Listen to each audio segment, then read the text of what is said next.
Hey, Jeremy Osterberger with BIC Magazine. We're here at LyondellBasell's Bayport Complex celebrating 50th anniversary of operations here. I'm with Joe Dorsch.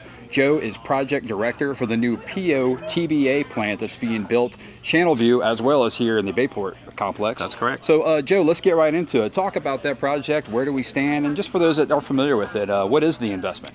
Okay, we are investing $2.4 billion in a PO TBA facility. We are building the PO facility over at Channelview and the ethers or TBA facility here at Bayport. We are roughly 75–80% complete on engineering and procurement. So we have all the fabricated equipment and modules being fabricated. We'll be here later this year and into the following year.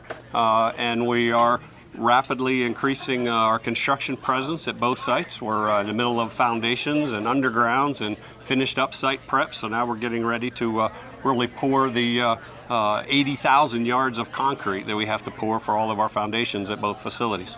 And Joe, talk a little bit about some of the technology advancements, some of the investments that Lyondell's made. How is this project maybe a little bit different or unique, and get into some of the modular construction that's involved in this project? Okay, in any large project, we try to eliminate as much of the on-site work as possible. One, for the ease of construction and also the safety aspects associated with that. So we have the main pipe rack modules that are coming in from a firm in Louisiana, and we'll be bringing those in. They're mostly pipe rack modules. There's not really equipment modules, but we're bringing in those modules here at Bayport and at Channelview.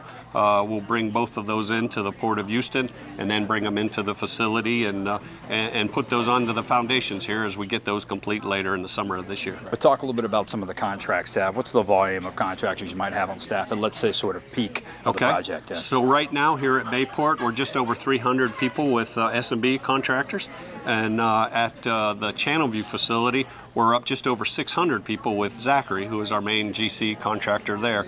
At both facilities here at Bayport, we'll be up over probably 600 or so people, 600–700 people, and at Channelview we'll peak out at about 1,600 to 1,800 people. Wow, and so you mentioned some of the partners, you mentioned some of their names. What other partners are involved in this project, the PO/TBA plant? So we have the EP with Fluor, engineering and procurement is with Fluor, and we're essentially, as I mentioned, almost complete with that.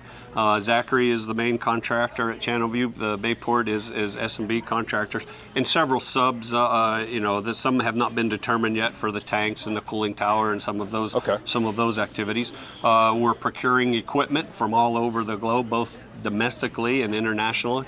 We've got vessels coming in from Doosan and some of the other foreign partners that we work with, and looking forward to that equipment being here later this year. That's great. And so the plant expects to be up and running when? Yeah, so we will, the Bayport facility is due to be complete in February of 2021, and the Channel facility is a few months after that in June of 2021. Well, fantastic. Well, Joe, we thank you for your time and updating BIC Magazine and our audience on the project, and we thank you so much for being here today. Great. Thank you for what you do for the industry. Really appreciate it. Yes, sir. And for more videos, visit bicmagazine.com.